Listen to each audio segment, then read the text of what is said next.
Hello friends, तो मित्रों आज आप वीडियो में धोरण 8 Gujarati medium subject Hindi semester 2 तेमा लेसन नंबर 5 दो है एना विषे આપણે વાત કરીશું। तो અહીં કબીર, રહીમ અને તુલસીદાસ જેના દોહા છે ને એ આપેલા છે। જોઈએ આપણે प्रस्तुत दोहों में कबीर, रहीम, तुलसी ने बहुत सारी जीवन उपयोगी बातें बताई गई है। प्रस्तुत दोहों में दान प्रियता एटले दान नो महत्व, संतोष, समानता, अच्छी संगति की महत्ता एटले सारो संगत, सारी सोबत, सारी मित्रता एनु महत्व, विनम्रता, परिश्रम एटले मेहनत और प्रेम आदि जीवन मूल्यों को निर्देशित किया गया है। संत कबीर 15वीं शताब्दी के कवि है। केटलामी 15वीं सदीना कवि छे। उसने हिंदू और मुसलमानों को उनकी गलतियों के लिए फटकारा है। तेणे हिंदू और मुसलमानों की जे भूलू थई हती बराबर एने फटकारी है और दोनों को हिल मिलकर रहने का उपदेश दिया है। हिंदू और मुसलमान बने ने हળી મળીને રહેવું જોઈએ એવો ઉપદેશ આપેલો છે। રહીમ का पूरा नाम अब्दुल रहीम खान खाना है। याद रखो रहीम जे तमने पिक्चर में आपेला ज छे जेनुं पूरुं नाम शुं छे? अब्दुल रहीम खान खाना। आप बड़े उदार और अनुभवी थे। जे केवा था? खूब उदार और अनुभवी। हिंदी में आप उसने बोधप्रद दोहे लिखे। हिंदी में तेने घणा बधा बोध आपे एवा दोहा लखेला छे। संत तुलसीदास के जेणे जेओ 16મી सदी में तेओ थई गया।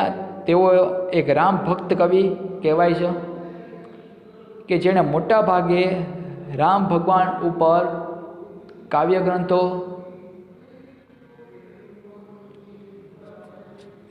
दोहा एवं लखेलू छे।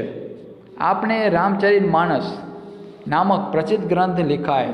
तेणे रामचरितमानस नामे ग्रंथ पण लखेलो छे कि जे खूब ज प्रसिद्ध छे। चलो कबीरना हवे दोहा जोईए आपणे। साईं इतना दीजिए जामे कुटुंब समाय, मैं भी भूखा ना रहूं साधु न भूखा जाय।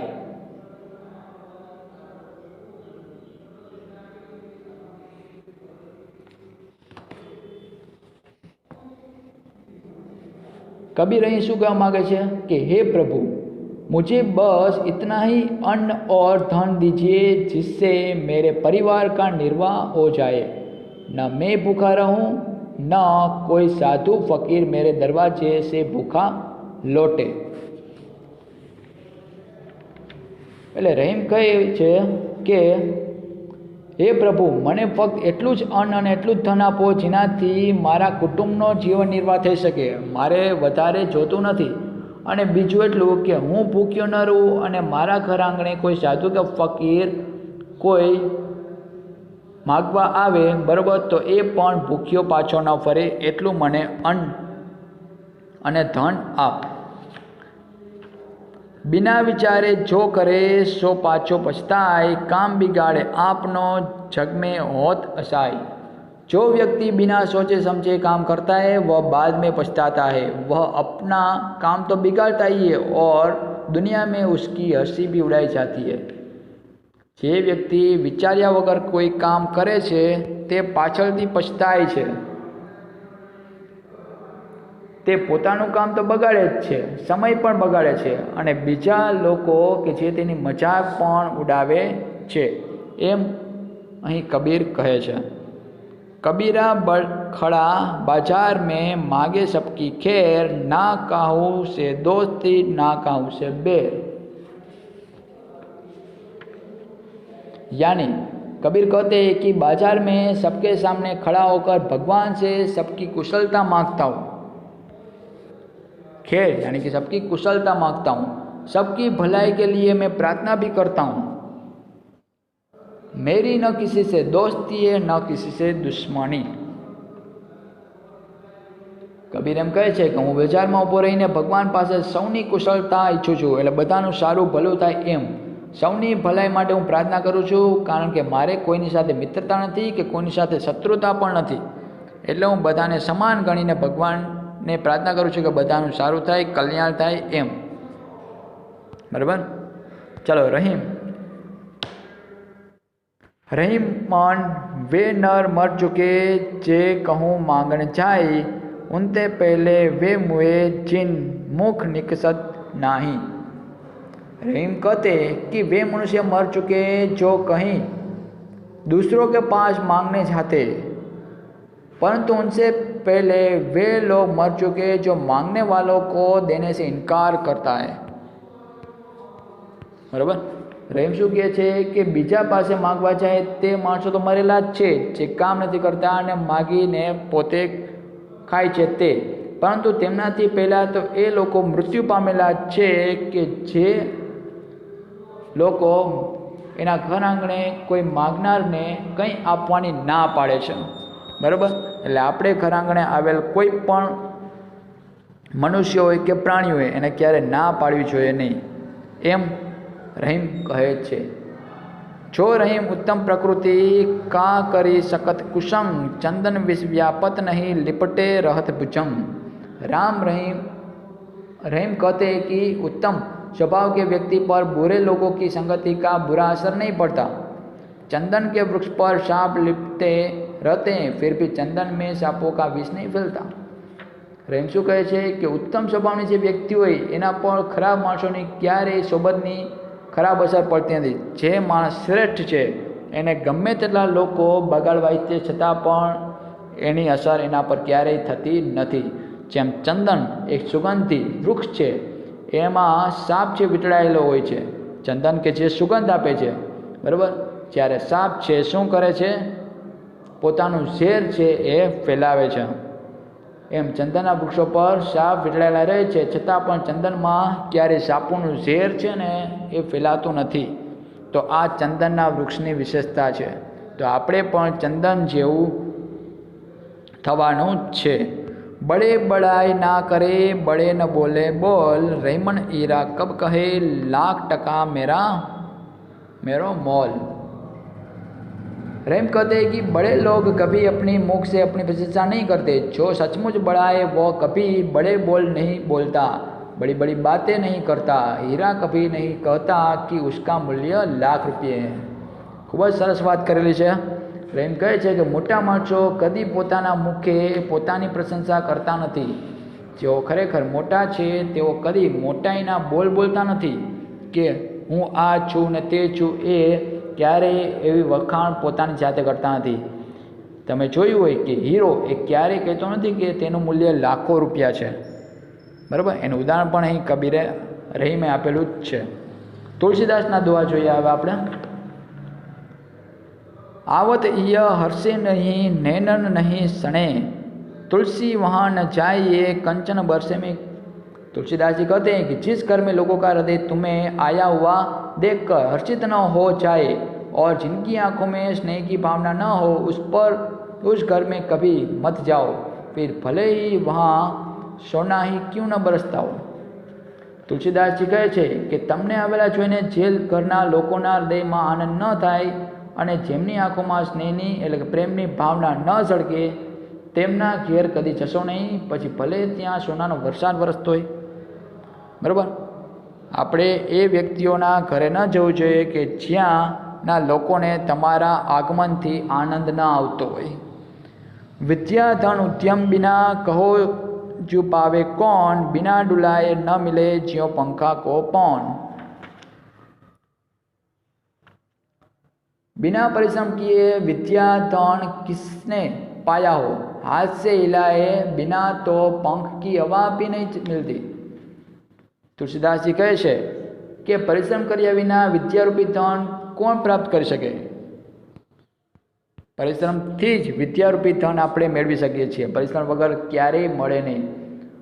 અને એ માટે એક્ઝામ્પલ પણ સારું આપેલું છે કે હાથ લાવ્યા વગર તો પંખાની હવા પણ મળતી નથી.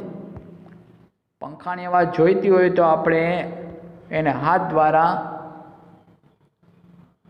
લાવવો પડે કે જે પહેલાંના સમયમાં આવતો એ પંખો, બરાબર। कुटुंब यानी कुटुंब परिवार, खैर यानी कुशल, नाद यानी आवाज़, ध्वनि, कुसंग यानी बुरी संगत, भुजंग यानी सांप, सर्प, नैनन यानी आँखों में, हर्षे यानी खुशी, कंचन यानी सोना, में यानी मेघ, उद्यम यानी परिश्रम, पवन पवन यानी हवा, खानदान यानी सरदारों का सरदार, एक उपाधि।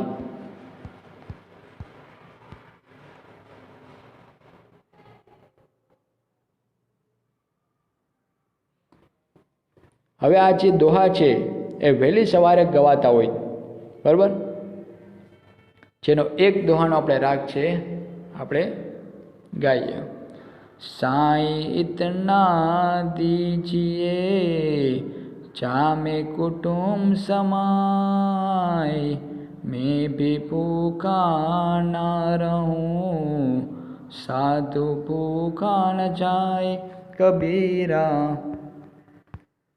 ए रीते आ दोहा छे गवाता होय छे।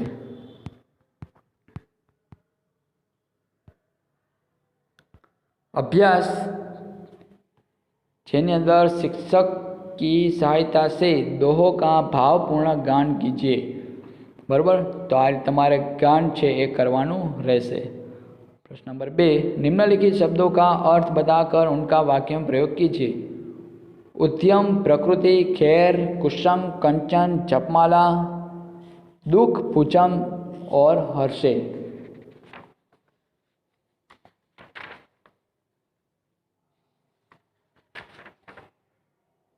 उद्यम यानी कि परिश्रम, उद्यम से ही सफलता मिलती है। प्रकृति यानी कि स्वभाव, वह सरल प्रकृति का व्यक्ति है। खैर यानी कुशलता, मैं आप सबकी खैर चाहता हूँ। कुसंग यानी बुरी संगति, कुसंग करने से हमारा पतन होता है। कंचन यानी कि सोना, सास ने बहू को कंचन के कंगन दिए। जपमाला यानी कि जप करने की माला, दादी जी जपमाला लेकर मंदिर जाती है। दुख यानी कि गम, खैर, किसी स्पर्धा में हारने पर दुख होता है। भुजंग यानी कि सांप, भुजंग को देखकर ही लोग डर जाते हैं। हर्षे यानी कि हर्ष, खुशी, हमें देखकर जिनका मन हर्षे उसी के घर जाना चाहिए। प्रश्न को उत्तर दीजिए। उसमें सबसे पहले, यदि भगवान को कुछ मांगने के लिए कहे तो आप क्या मांगना चाहोगे?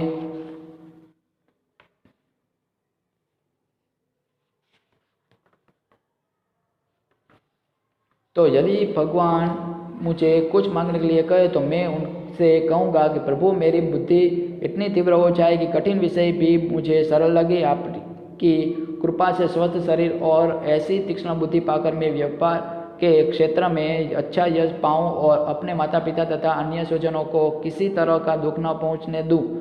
इतना ही नहीं, मैं समाज की सेवा करने में भी समर्थ बन सकूं और अपने देश का भी कुछ लाभ पहुंचा सकूं।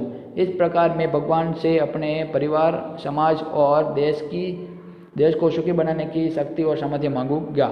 अच्छे व्यक्ति की संगति से आपको क्या लाभ हो सकते हैं?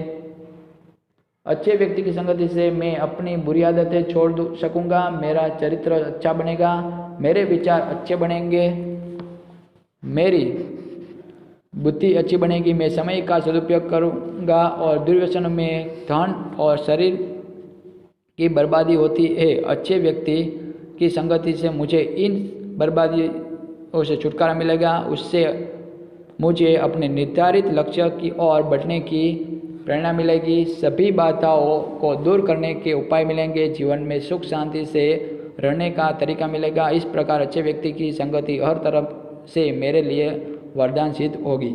लोग धर्म के नाम पर कौन से आडंबर करते हैं? तो लोग धर्म के नाम पर दाढ़ी बढ़ाते हैं, सिर पर झटा झूठ रखते हैं, तरह तरह के तिलक करते हैं, अलग अलग तरह की मालाओं से जप करते हैं, गले में तरह तरह की मालाएं धारण करते हैं। धर्म के नाम पर लोग देव देवियों के भोग के नाम पर तरह तरह के व्यंजन बनाकर उन्हें सामने रखते हैं। भगवान पर सोने चांदी के आभूषण चढ़ाते हैं। धर्म के नाम पर कहीं कहीं पशुओं की बलि भी दी जाती है। इस प्रकार धर्म के नाम पर लोग अनेक प्रकार के आडंबर करते हैं। लोग किन किन कारणों से भीख मांगते हैं? तो कुछ लोग जीविका का कोई साधन न होने पर मजबूर होकर भीख मांगते। दूसरा, कुछ लोग भूकंप, बाढ़ आदि प्राकृतिक प्रकोपों में सब कुछ नष्ट हो जाने पर भीख मांगने लगते हैं। तीसरा, कुछ लोग अपाहिज होने पर पेट भरने के लिए भीख मांगने लगते हैं। चौथा, गुंडे बदमाश लोग बच्चों का अपहरण कर उन्हें अपाहिज बना देते हैं और तब वे बच्चे उन दुष्टों के लिए भीख मांगते। और पांचवा, कुछ कामचार और बेशर्म लोग मेहनत करने से बचने के लिए भीख को ही अपना व्यवसाय बना लेते हैं। स्वाध्याय में हम देखते हैं तो कबीर चाय से कितना मांगते हैं।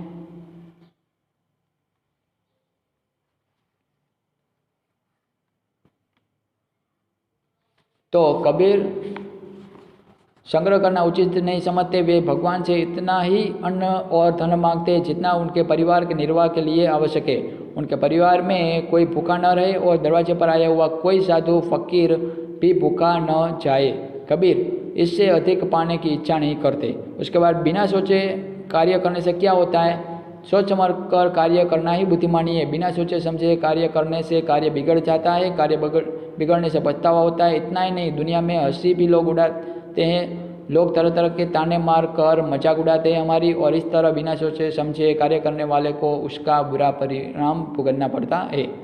चंदन और भुजंग के उदाहरण द्वारा रहीम क्या कहते हैं? तो रहीम कहते हैं कि उत्तम स्वभाव वाला व्यक्ति बुरे लोगों के साथ रहे तो भी उनसे प्रभावित नहीं होता। चंदन के पेट पर सांप लिपटे रहते, परंतु चंदन में उन सांपों का विष व्याप्त नहीं होता। सांपों के साथ रहकर भी चंदन उनके विष से अछूता ही रहता है। इस प्रकार चंदन और भुजंग के उदाहरण द्वारा रहीम कहते हैं कि अगर व्यक्ति उत्तम कोटि का है तो वह संसार में रहकर यहाँ की बुराइयों से अलिप्त रहता है। उसके बाद रहीम बड़े लोगों की क्या विशेषता बताते हैं? तो रहीम कहते हैं कि बड़े लोग कभी अपने मुख से अपनी बड़ाई नहीं करते। वे कभी बड़े बोल नहीं बोलते। बड़ी बड़ी बातें कर अपना बड़ेपन दिखाना उनके स्वभाव में ही नहीं होता। जैसे हीरा कीमती रत्न होता है पर स्वयं अपनी कीमत नहीं बताता, उसी तरह बड़े लोग खुद कभी अपनी प्रशंसा नहीं करते।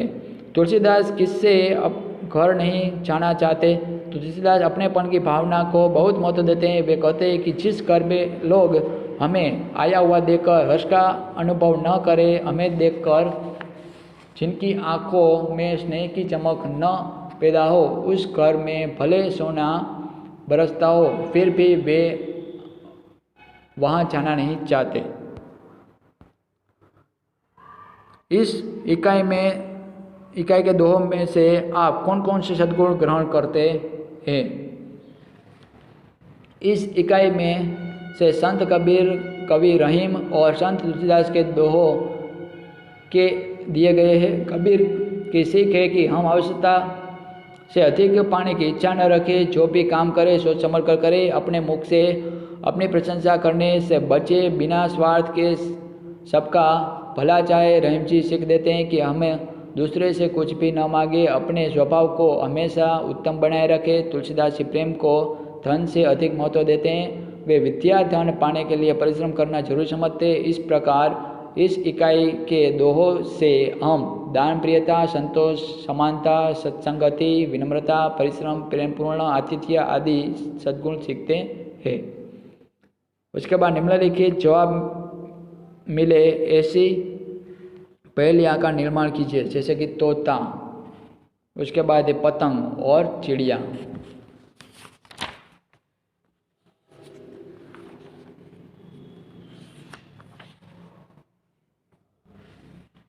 तो ये अपने आप करना है। तो फ्रेंड्स, इधर हम लेसन नंबर 5 फिनिश करते हैं। फिर से मिलेंगे नेक्स्ट वीडियो में। Thank you.